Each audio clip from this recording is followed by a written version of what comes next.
I've got to hear about Larry David. You are getting harassed on Martha's Vineyard again. Why? Well, it's more than harass. They've canceled me at the library. Every year I speak there. They've canceled me at the book fair. I've written more books than anybody in Chilmark history.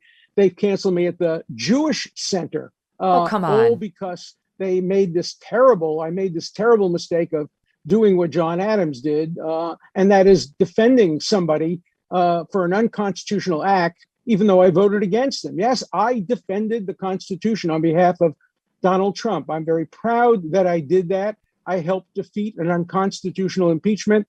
And now Larry David comes up to me on the porch of the Chilmark store and starts screaming at me. I'm disgusting. He saw me put my hand around the Secretary of State, Mike Pompeo. Of course, he was my former student. I'm very proud of what Mike Pompeo helped to do with the Abraham Accords, with the peace rollout in the Middle East, with the recognition of Jerusalem and the Golan Heights. I played a role in all those, and I worked in tandem with Pompeo, but the small-minded zealots of Chilmark who think they know everything, led by Larry David, cannot tolerate dissent.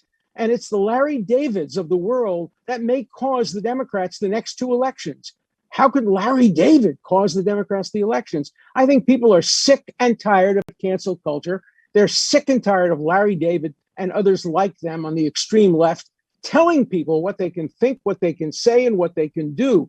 These are people with totalitarian minds. They think they know the truth with a capital T and a capital T. Therefore, there's no need for dissent. There's no need for due process. And there's no need for liberty of those who disagree with you. Either agree with us or goodbye. That's the attitude of Larry David. That's the attitude of the small-minded people of Chilmark. And that's the attitude I have been fighting against all my life.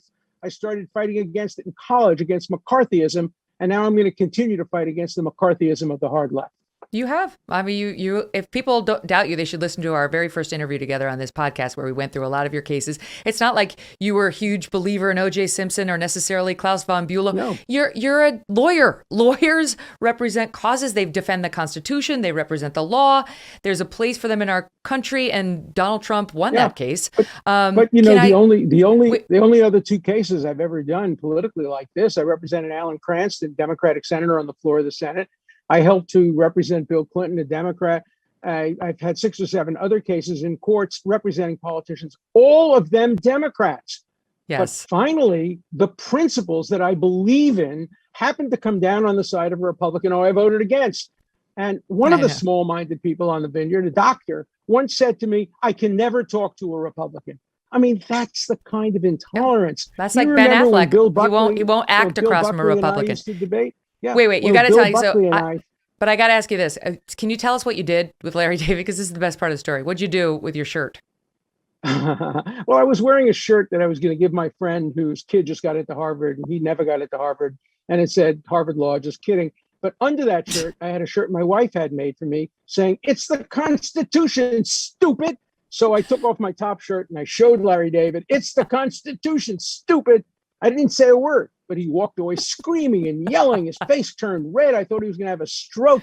He said, you're disgusting. I can never talk to you because I saw your arm around Mike Pompeo. You and all of those people, you're disgusting. I mean, that's the attitude that those folks have, small-minded, intolerant people. Americans won't stand for that. They're not going to stand for that unless the Democratic Party disassociates itself from the extreme left, the intolerant extreme left.